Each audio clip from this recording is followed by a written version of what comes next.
Chapter 36, Taming Taro's Day. Azrin headed to his morning training with Lin. Taro entered Wei's classroom with some apprehension. During the last month, the professor's behavior had been peculiar. It wasn't just that he ignored Ren's absence. He seemed to revel in it. As Taro took his usual seat, he noticed how the professor practically glowed with satisfaction at his friend's absence. Each class had become a parade of indirect jabs, and examples wherein served as the perfect antagonist. As you can see in this diagram, Wei pointed to a cultivation pattern illustration. This is how mana flows naturally in a well-cultivated beast. With this analyzed information as an argument, we can see how proven methods are superior to the unfounded theories of certain disruptive elements. It was the third reference in the first 10 minutes of class. Taro had begun keeping a mental count. The current record was 12 examples in a single session. Observe the difference between correct cultivation and one. Wei projected 2 images contaminated by baseless ideas. The constant jokes about fungi, idea rotters, and infectious theories had become daily bread. What bothered Taro most wasn't just a lack of professionalism, but how Wei used his position to influence class opinion, with countless comparisons to try to make his teaching sound more convincing. Today we'll do something different, Wei announced, finishing his diagram. I want you to form pairs to study cultivation methodologies for beasts different from your own. Sometimes an external perspective can spark inspiration. He made a theatrical pause before adding. His smile turned malicious.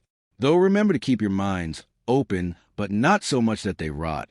Like those theorists who end up, he made a dramatic pause, with mushrooms in their brains. The class burst into laughter. Wei had carefully cultivated this atmosphere, where mocking Ren was a norm. Taro gripped his pencil tightly. For a respected professor, Wei was behaving more like a child with a personal vendetta.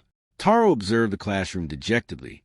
He had never been particularly sociable in this class, preferring to keep to himself.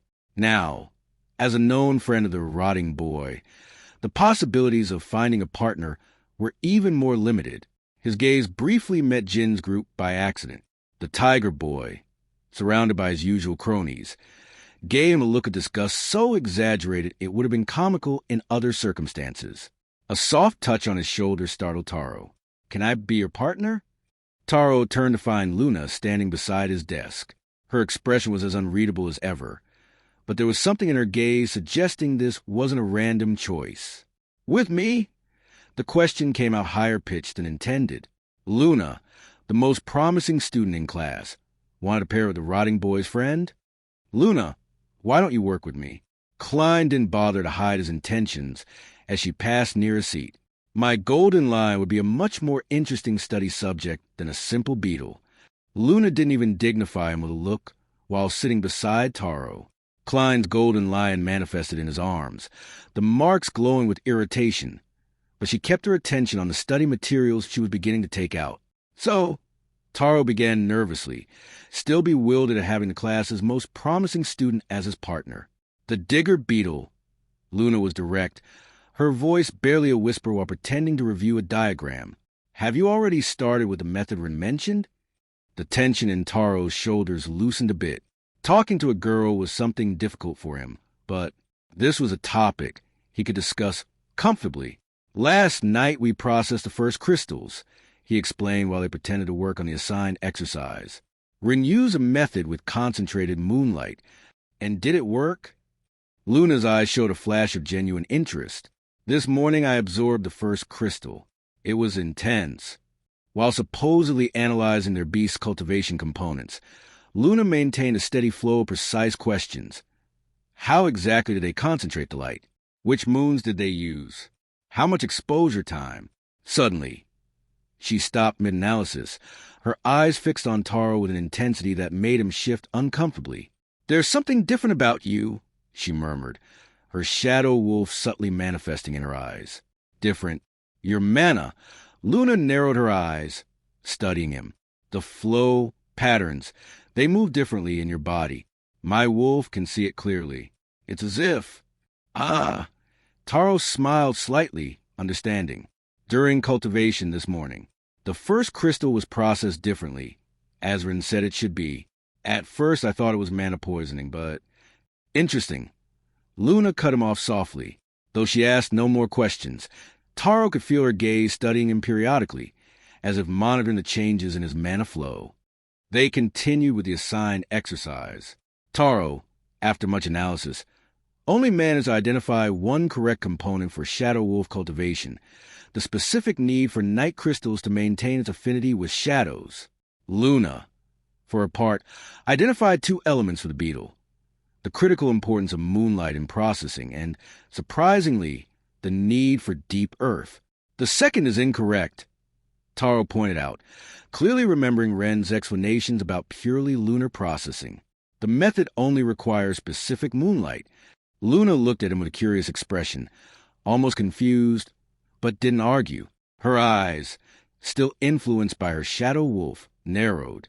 When the exercise ended, she rose with the same silent grace with which she had arrived. Without saying another word, she returned to her seat, leaving Taro wondering if what had just happened was real. Klein tried to get her attention again when she passed, but Luna ignored him as completely as the first time. Chapter 37, Tamer's Team. In battle class, gather round. Professor Yang's voice resonated across the training field, echoing off the stone walls with commanding authority. Today will increase the intensity. Ren and Min joined Taro, all of them panting from the initial exercises that were notably more demanding than the day before. Though Ren appeared remarkably fresher than them, his month of extra training with Lin showing in his improved stamina and form. Each tamer has different aptitudes in their styles. Yang walked through the student ranks, his stone behemoths markings gleaming in the morning light. Master Lin and I have decided it's time to adapt the training according to your natural strengths for the beginning of the second month. But before you ask, he smiled at seeing the confused faces, his expression knowing, we will decide which category you fit best in. Lin began moving among the students with practiced grace, pointing to different areas of the field. Her crane's feathers shimmered as she moved. Attackers with Professor Yang, she indicated, her voice carrying clear across the field. Speedsters with me, defensive types to the east area, range mages to the west. The field became a flurry of movement as students began shifting to their assigned areas, some looking pleased with their categorization, others less so. While the professors assigned groups, Taro edged closer to Run.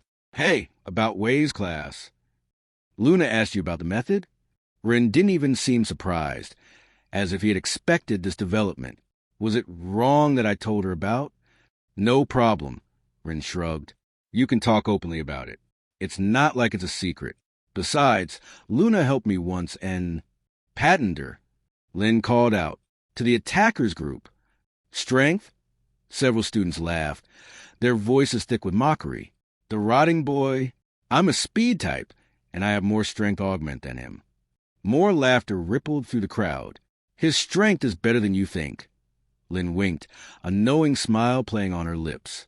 A month of training works wonders. Taro was assigned to the defensive group, his beetle's natural affinity for protection, making him an obvious choice, while Min joined the range mages with his water snake. The class continued with specific exercises for each group. Ren discovered that, indeed, his month of training with Lin had prepared him well for the strength exercises. Each movement felt more natural, more powerful than before. By the end of the session, Yang gathered all students again, his behemoth's presence commanding attention. As you know, the final exam will include eliminating a real monster. His voice turned serious, resonating with experience. But that's only half the test. Students exchanged confused looks, whispers spreading through the crowd.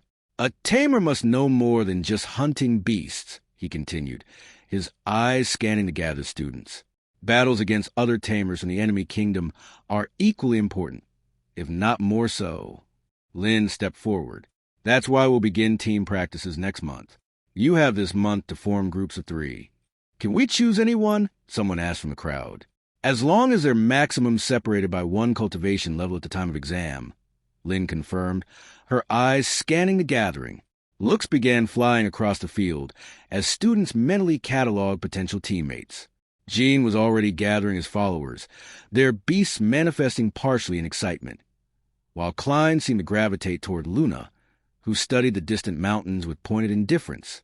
Rin, Taro, and Min exchanged glances. They didn't need words to know they would team up together, even if it meant facing technically stronger groups.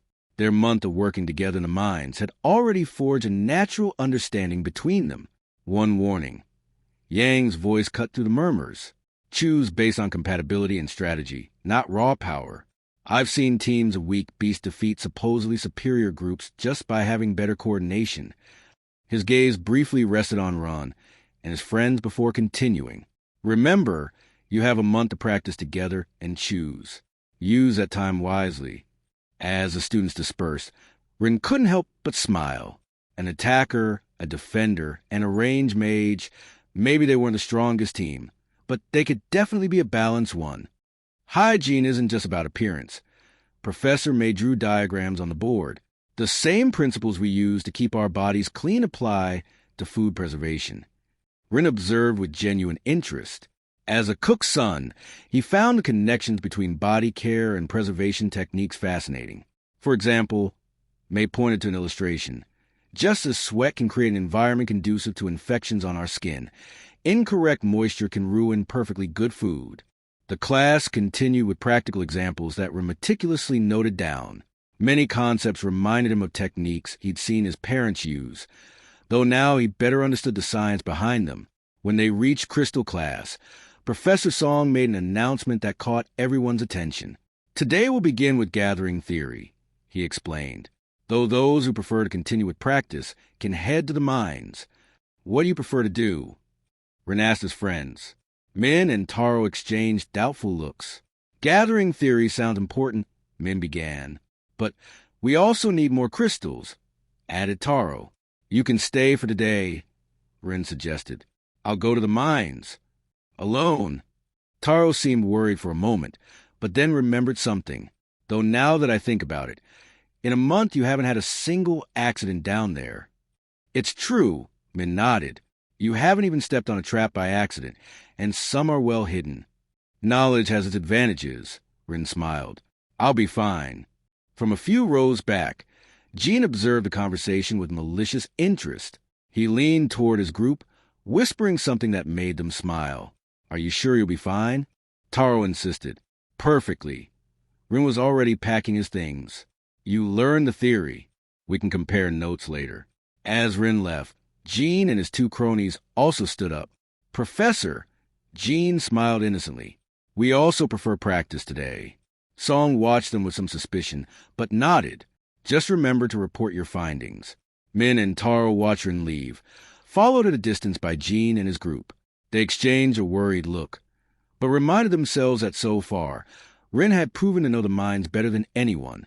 He'll be fine, Taro murmured, though it wasn't clear if he was trying to convince Min or himself. After all, he's the expert, right? Jin's group's suppressed laughter didn't help calm their worries. Chapter 38, Taming the Trap. The Academy's corridors were left behind him as Ron ran toward the mines. A month of Lin's brutal training had transformed his once scrawny frame. His pursuers could barely keep pace now, their heavy breathing betraying their exhaustion. He's getting away. Jin's breathless voice resonated in the distance. Don't let that rotting boy reach the mines first. Rin smiled as he descended swiftly down the path toward the caves, each step sure despite the growing darkness. The mushrooms in his hair glowed softly, not just providing light, but revealing intricate mana patterns in the walls that only he could see, a roadmap of power written in light and shadow. Though these fools pursued him and wanted to ruin his day, he couldn't afford to miss even a single day of gathering. The 60-some bronze-rank crystals he'd accumulated over the month, while impressive for a beginner, fell far short of his needs. The 30 days of relentless mining had yielded decent results, but nowhere near enough. After spending 500 iron crystals on the lens to process Taro's crystals, only 200 remained in his reserves. He urgently needed to replenish his stocks. The exchange rates weren't helping either. Trading his remaining iron crystals for bronze ones would also be wasteful with the school's exchange tax raising the cost from 10 to 13, yielding a mere 15 bronze crystals from his 200. Not worth it, especially considering the other costly materials his evolution would require. And that wasn't all. The deep earth needed for Taro's ceiling and the large crystals grew increasingly scarce in the permitted levels. The past month had stripped the easily accessible areas bare, leaving only remnants where rich veins once flowed. Second and third year students had already claimed the prime safe locations, forcing newcomers to work harder for lesser rewards. The sound of clumsy footsteps and labored breathing faded as Rin delved deeper into the tunnels. Perfect, he thought while navigating the dark tunnels with precision, the mushrooms in his hair barely glowing now, adapting instinctively to his need for stealth. They'll follow exactly where I need them to go. He paused at an intersection, studying mana patterns invisible to normal eyes. The official mining zone's deepest point at 100 meters loomed ahead, but the real treasures lay beyond. Untouched veins of bronze crystals gleamed faintly in the depths, visible only to his specialized sight. Distant footsteps echoed through the tunnel. Jean and his group weren't exactly masters of stealth, their heavy steps and whispered curses giving away their position. "Over here!" one of Jin's followers shouted, voice bouncing off the stone walls. I saw his stupid mushrooms glowing. Rin continued deeper into the tunnel, each step precise and soundless. The mushrooms in his hair dimmed further, becoming barely visible specks of light. His knowledge showed him exactly where to step, which patches of ground to avoid, which walls could bear weight, and which might crumble at a touch. "They're still following," he confirmed, briefly increasing his light to draw them on, listening to their unsubtle pursuit echoing through the tunnels. Rin stopped near the 100-meter mark. The mushrooms in his hair pulsed more slowly now, struggling to process the dense mana saturating the air. A guard hummed distractedly beside the access to the next level, clearly bored with his assignment. Guards never let Iron Rank B students pass below 100 meters without authorization, he reflected, hearing his pursuer's echoes growing closer. But if I can get Jin's shouts to distract him, I could make it down to 150. Knowledge flowed through his mind as he calculated risks. Incorrect maturation, 31/1000. At this depth, his spore accumulated 1 point of incorrect maturation per day. In 30 days of ventures here, he'd accumulated 31, and deeper levels would add 2 points instead of 1. Just 4 hours of work today would bring him to 33. But with only 33 points accumulated out of 1,000, he still had room to maneuver. Should hold out about 4 hours before mana poison becomes an issue at 150 meters. He continued analyzing. Lesser worms are easy to avoid if you know their patterns. Time will be the real limitation. Jin's group's footsteps grew louder, their confidence building as they thought they had him cornered. "Don't let him escape." Jin's voice thundered through the tunnels. This time the rotting boy has nowhere to hide. A smile played across his face as he positioned himself near a specific intersection. They were exactly where he needed them. "There's light ahead," Kai called out, his scales glinting in the dim light. I saw those stupid mushrooms glow. Jean and his group were about to learn that following the rotting boy into the depths might not have been their wisest decision. "I can barely see anything down here," Cass complained, her eagle eyes straining to adapt to the darkness. "Shut up," Jean hissed, his tiger patterns casting faint shadows. "I think I see him ahead." Rin moved with precision across the uneven terrain, each step calculated to lead them toward the natural trap he discovered days ago. The lesser worm's abandoned nest created perfect cavities, invisible to inexperienced eyes, but clearly marked in the mana patterns only he could see. Just need them to fall in there, he thought as he approached the exact point. Their shouts will distract the guard long enough. There are rich bronze crystal veins at 150 meters, and more importantly, uncontaminated deep earth. "Over here," Jin's voice echoed through the tunnel. I saw him turn this corner. The group of bullies turned sharply, their footsteps resonating against the stone. The mushrooms in Ren's hair barely emitted a faint glow as he hid in a wall crevice, watching. "Where is he?" Jean growled, his tiger markings glowing in the darkness. "He couldn't just disappear like that." "Maybe we should," Cass began, but her voice cut off abruptly. "There he is." Jin's voice thundered through the tunnel. "We've got you. You'll learn to respect real beasts. Rotting boy, you can't go anywhere now." "Oh, there are many places to go." Rin stepped back, carefully calculating his position. "You just have to know where to step." Rin feigned surprise at seeing his pursuers running toward him. "Don't let him escape." Jean ran at the front, his tiger markings glowing with anticipation. "Just a little more." The ground beneath their feet gave way with an ominous crack. For a moment, time seemed to freeze as the reality of their situation registered on their faces. Chapter 39, Taming the Depths. Rin feigned surprise at seeing his pursuers running toward him. Don't let him escape. Gene ran at the front. His beast's manifestation glowed brighter in the dense mana, betraying his excitement at cornering his prey. Just a little more. The ground beneath their feet gave way with an ominous crack. For a moment, time seemed to freeze. Jin's confident grin transformed into wide-eyed realization, his followers' faces reflecting dawning horror as the floor crumbled beneath them. Ah! Panic screams echoed to the tunnels as the group plummeted into the hidden cavity. The cacophony of falling rocks and bodies hitting packed earth created a symphony of chaos that would surely draw attention. Help! Jin's voice had lost all trace of its former arrogance, replaced by raw fear.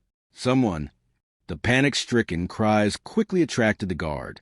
Rin had already melted into the shadows of a small side tunnel, his movements silent and precise. What's happening over there?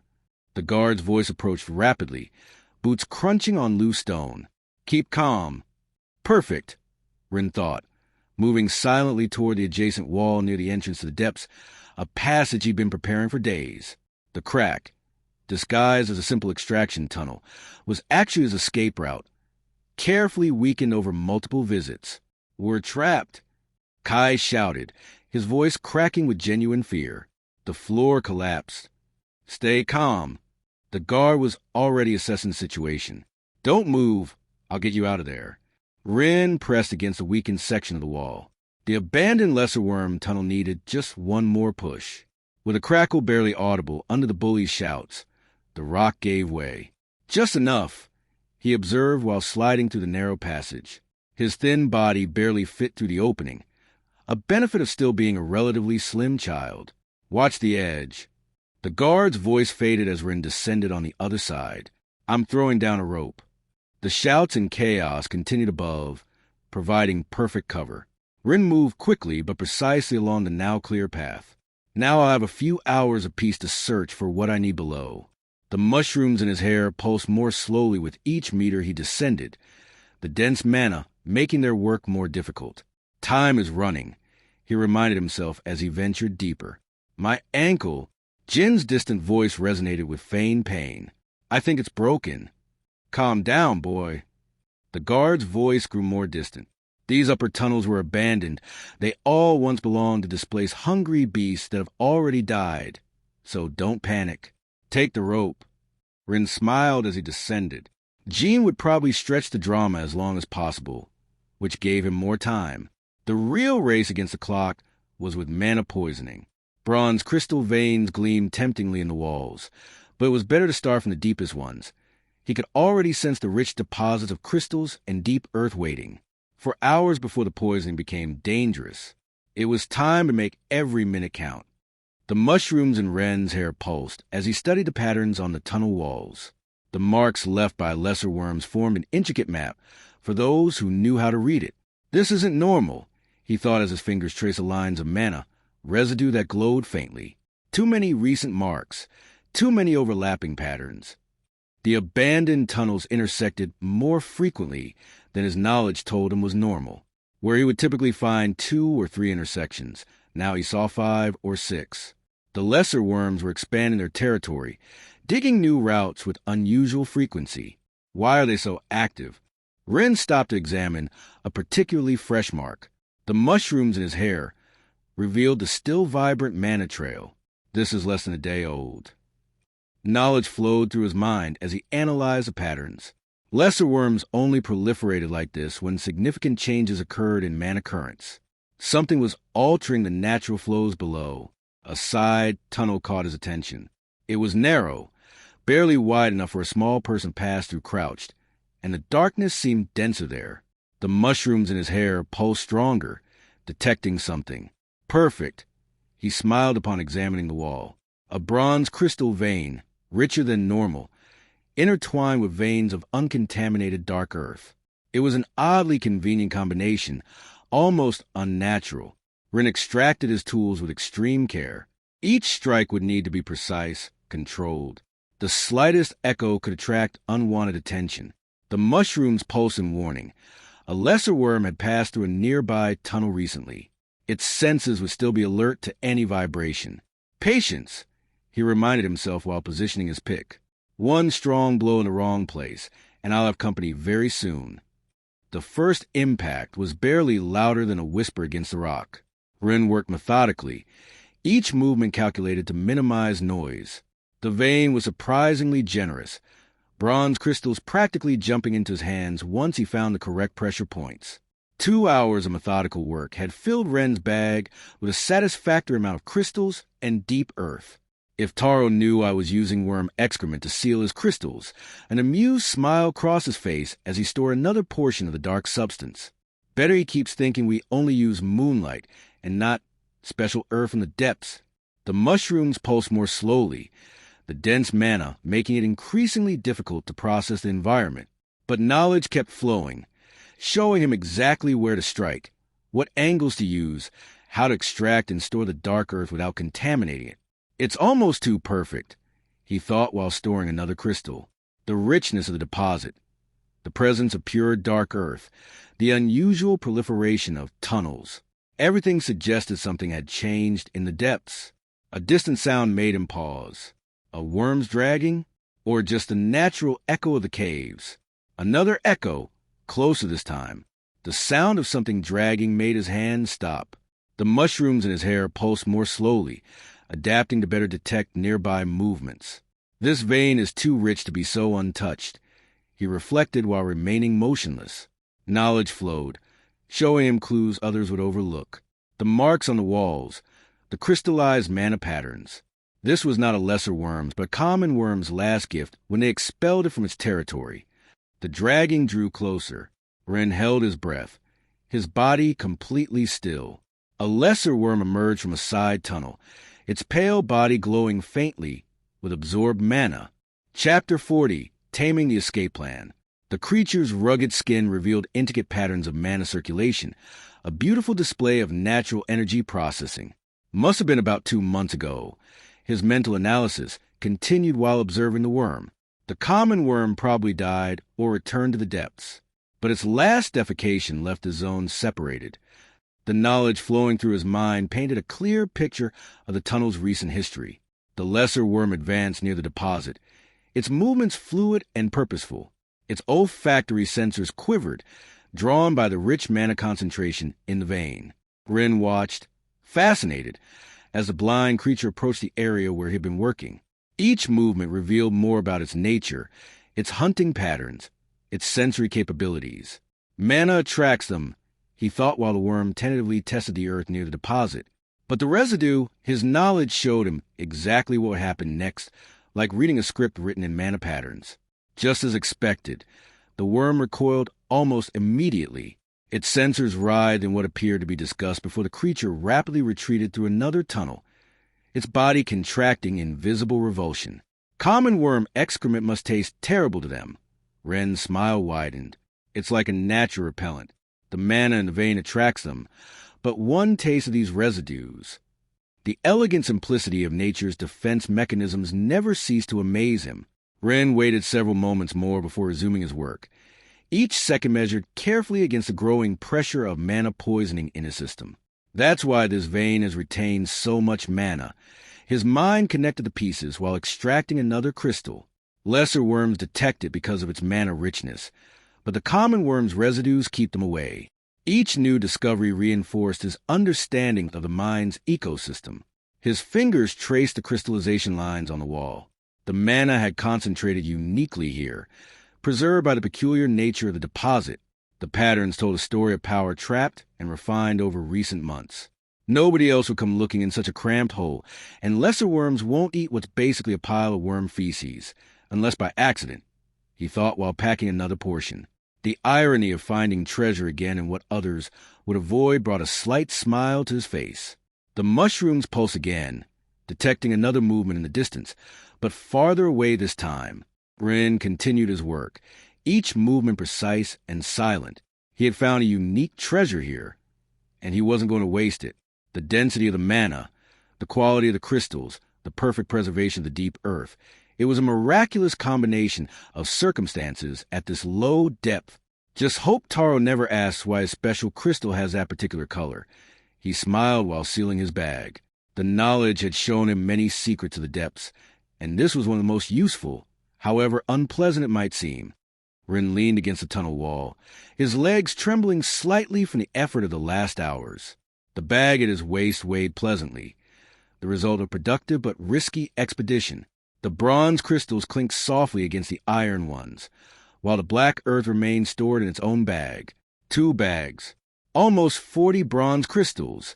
He counted mentally while the mushrooms in his hair pulsed ever more slowly, plus the 50-some iron ones that surrounded them in the vein, and enough black earth for several complete ceilings. Could get more, but a slight dizziness made him lean against the wall again. The dense mana was beginning to affect his system after more than 3 hours of exposure. The mushroom's processing capacity severely reduced. Time to start heading out. He straightened with effort. 40 minutes before the mana poisoning becomes serious. Ren took out his canteen and took a long drink. The water helped mitigate the effects, but it was only a temporary solution. He needed to get out soon. Following the mana residue patterns on the walls, Ren moved methodically toward the upper zone. Each scratch, each crystallized mana residue telling a story. His eyes scanned each intersection, looking for something specific. After several minutes of searching, he found what he needed. There, a relatively gentle slope rose in one of the side tunnels. The marks on the walls showed the characteristic traces of a lesser worm that had abandoned the area long ago. The tunnel seemed to end abruptly several meters up. Perfect. A smile formed on his face while examining the formation. Time to build my exit. Ren took out some tools and began working in the abandoned tunnel. Each movement was precise despite the growing dizziness. There was no time for errors, only 30 minutes to execute his exit plan, and his alibi depended on doing this correctly. The guards are meticulous with exit records, he thought while beginning to work in the abandoned tunnel. They'll need a convincing explanation for this amount of crystals, something that doesn't raise suspicions about forbidden levels, especially if he wanted to collect his doubled month-end reward. 25 minutes, he estimated while feeling another wave of dizziness.